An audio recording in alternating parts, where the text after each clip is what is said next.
I got to tell you, this series this year has produced some amazing basketball. We had Iguodala with the late shot, and then Westbrook comes back, gets a late shot, then he gets 54 now, Durant, in this third meeting. That's pretty impressive.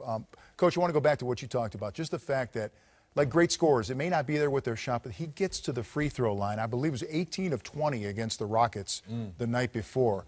And that means that you cannot stop him. He is going to get his points. He's going to get his points, and it depends on where the double team comes from. But the biggest thing I take out of that interview after the game, great screening by his teammates. His teammates are up on the bench. They're making the extra pass. He's bringing all those guys together as a leader. He didn't talk about him. He doesn't have to. We're going to do that.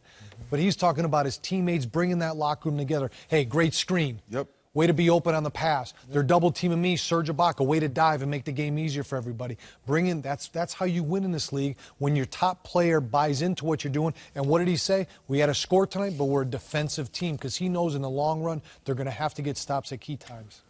It's fun watching the best scorer in the game that never really takes a bad shot.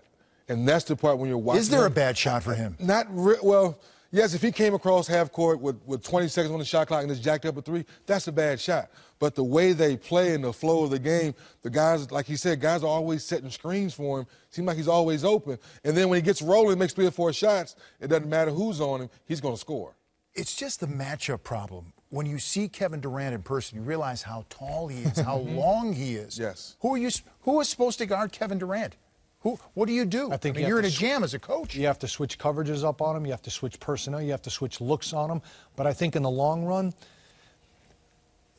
this team is going to be better because they're developing these other guys. So when Russell comes back, Lamb and Jackson and all these guys that are getting a lot of minutes right now, their minutes are going to come down when Russell comes back, but they're going to be having better experience. I think in the long run, it could make them a tougher team. Well, that's a great point. Jackson in this game has 14 and 6 assists. Meanwhile, Lamb has a dozen off the bench as well. And slowly but surely, Adams is contributing to this team. So, Dennis, they're starting to go deep through the roster to get guys who are contributors, and to not have Russell Westbrook in a game like this, which turns out to be a shootout game. It's Durant who helps them get it done. To Coach's point, this stretch of the season, for them to get big wins like this and their role players are making shots, it's going to play big-time dividends when the playoffs get here. But I'm going to tell you what I was impressed with. Scott Brooks yesterday in Houston at halftime, he showed all the three-pointers Houston made in the first half. That's all he had to do. And what did Oklahoma City do? They bought into that. They shut the three-pointer down in the second half. They turned things around, and then they come on a back-to-back. Durant steps up, and they get another big win. San Antonio, Portland, OKC. Who's the most dangerous team as we sit here right now in the West? Ooh, that's a great question. I'm still going to stick with OKC because of Durant leading the way, and they still got that guy. They still got that other guy that's very, very explosive. And he looks like he's getting closer. Yes, anytime you have that. Hard to pick. I mean, it's hard to go against San Antonio. If they can get healthy with Parker, with Danny Green, with Splitter, which they will, they're always going to be in there because of their system, and they have the experience.